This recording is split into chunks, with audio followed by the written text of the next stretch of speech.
This video is on starting exercise after the age of 50 and some things you should be aware of, some tips, some ways to get success faster than your peers.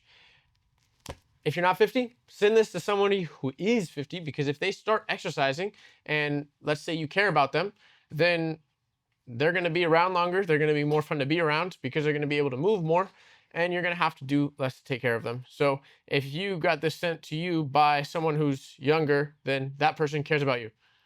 I hope you enjoy the video. The first question that I get all the time is, how do I start if I'm in a bunch of pain or don't know how to do this, or I have so much trauma to my physical body in the past? And the answer to that is what we'll go over throughout this whole video, basically. But if we can slowly build up, you're gonna have great results. And you might be also asking, why would this young person know how to tell me to exercise if I'm 50? That's probably the question going through your head. I spent a ton of time, practically my whole career now, working with people who are in this demographic of 50s, 60s, even to 70s, helping them get back to movement and be able to play with their grandkids, do amazing things, go on hikes, go clamber around rocks, something that's one of them has told me, and do the things that they want to when they're 50, into their 60s, into their 70s, and hopefully into their 80s as well. So this is my focus. This is what I thrive on, and I love to see it when clients come back to me and they say, I can do this now. That's what I want everyone to say, even if I don't see them in person. So let's get started.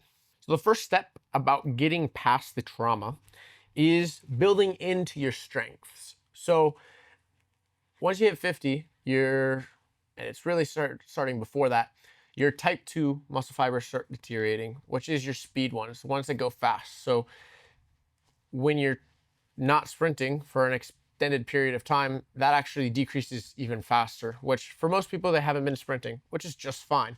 But we have to know what your strength is and what your strength is not, which speed or jumping is not the strength. So we're not going to train that, obviously, because it's going to break.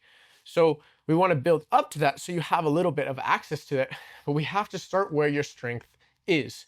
So building into what is instead of what isn't there. Patience and consistency. With my clients, this is what I see as the biggest strengths for people who are 50 plus is, number one, patience and consistency. You're willing to do the slow stuff to get the better result. So if that's doing a step up that's flat until you can balance, and going through the process of holding on and then not holding on and kind of being wobbly, but having something there for safety, you're willing to do it. When I work with people who are younger, they're not normally willing to do it. So I have to adapt the program that might not even get them results as fast to then get them the results. For people over 50, we can go at that slow pace. It's that turtle and the hare. The turtle goes straight, the hare starts sleeping, doing all these other things. Might be a turtle, but you're moving quick. So that's number one. The second one is self-awareness. So knowing where you have injuries. You've had injuries for an extended period of time.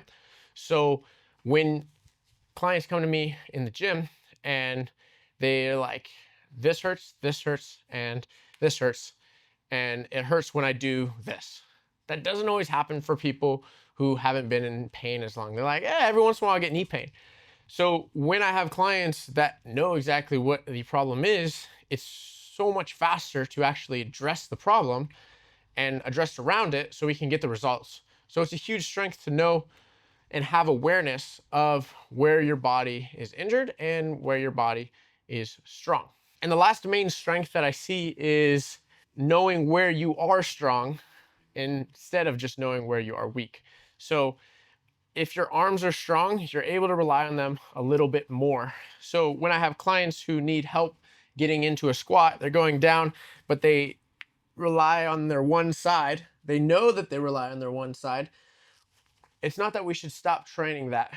Or if you're doing a squat and you need your hands to help you, so just like this, if we have something that we're holding on to while we do the squat, I've had clients that have most of their weight on their hands while they're going into it, and then they're like pulling back up. That's just fine. We can use that to our advantage. if we know where we are weak, like number 2, and then we know where we are strong, number 3, there's going to be easier progress. And the other thing with that is that we don't want to avoid training the strong areas. We want to make those even stronger. If you want to be able to do multiple push-ups, but you can do a few right now, but you can't do squats, we should get you to more push-ups at the same time that we're getting you to squats. I had a client this morning that we were working on her arms, and she's like, my pain is in my legs. Why are we working my arms? It's like, your arms are going to help hold you up if your legs get in more pain. Maybe you walk too much and you have a bunch of knee pain. If your arms are super strong, you'll be able to take more load off that knee to recover faster. So it becomes valuable to have a full body that works well, and the knowledge of knowing where your strengths are will get you there much faster. The second big advantage I see for anyone starting to exercise in their 50s is having a very strong why. And a part of that is also knowing that there's not really another choice. So when my clients come to me, I'll always work with them to find a reason why they're here. Because there's the initial reason of like, maybe my daughter told me I should train a little bit more, or maybe my daughter said I want to be around longer. Like, these are all real reasons that I've been told. But the thing is that deep down inside, we have something that's greater. And a lot of the time that's related to grandkids. I've had 5 clients tell me that the best thing that came out of the training was they're able to play, hold, and comfortably move around with their grandchild. That's a large number of clients on a video, and that's not just while we're talking, but that's on the testimonial video of, hey, what was the most meaningful part of this training? Being able to play with my grandkids. That's a huge reason why. It's not always the reason that you first start, but it's the reason why you continue as you go through it. So having that really strong why of what you're doing, some of the movements address right to it. So if somebody's like, hey, I want to be able to pick my grandkid up from the ground and be confident in it, what do we have to do? We have to be able to squat. Like, if we can't squat our own body weight, and flat is good as well, if we can't do that, then we're not going to be able to do it with somebody else. But we can also start to add weight to that. Second thing is training the hips in different ranges. Can you do a seated good morning with or without weight? Can we put our hands back, go into this position, do our knees cave in, this and that? If we're not stable, it's not safe to lift the grandkid. That's a very powerful why to get you moving and progressing forward. The other aspect of that I mentioned was there's not really another choice. If you don't start moving at 50, you're going to move less at 60, 70, 80 till you're not moving. And hopefully you get a 90 that you're not moving. But life is less fun if you're not moving. So it's less fulfilling and there's less opportunity. I don't want to be morbid or anything, but if you're not enjoying life, there's less reasons to live. So start now, use these tips to make life more fun and fulfilling. So the last tip that we're going to talk about is you probably have time for some sort of research. And there's a lot of stuff on the internet now that can allow you to see who's getting results. And my grandparents always tell me they have less time than me. So if that's the reality for you as well, then just block out a little bit of time and then start from there. But what you're going to do is look for people who are just like you, who've gotten the results that you want to have. And if they're your age, great. If they're older than you, even better, because then you can see, okay, this person who's older than me has more years behind them, is doing better than I am. Go invest in that. I can show you these different results that I've gotten with clients, and that's what I'm talking about. You don't have to necessarily work with me, but work with somebody who's gotten results that you want to see for yourself. And if they haven't, and they're just telling you that this is possible, they might be guessing. I wouldn't take my chances.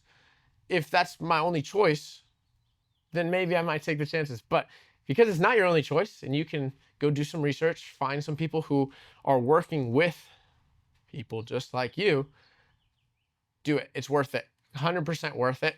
That is what I have done for myself. I've looked at people who have built what I want for my own physique, my own ability, and then I've invested in them to learn. to grow. And I want to be that person for you as well. So look at these results. Look at the results that were just up. If you want something that's like that, then know that it's just around the corner. All you have to do is tap the link that's in the description. So if I had to wrap this up in 3 short points that you can take with you and then forget about the video, is know where you're at. So know what you want to change, but basically just know where you are at. Where are you starting from? Know where you want to go and see the future opportunity that could be if you started right now and took your fitness seriously. And then last, look for people who have gotten the same results as you, or systems that have worked for people that are just like you and you want that same result. So if you take those 3 things, you're going to have a much better opportunity for your fitness to grow and develop at any age. It doesn't matter what age you're at. We just have to work from a different point, because that's why the first step and tip is knowing where you're starting from. Because if we can know where you're at, we can know where you want to go, and then we can get you there. So hope you enjoyed this video.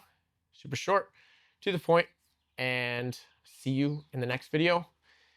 Tap the links below if you're interested in training or want to take that fitness more seriously, like we just talked about.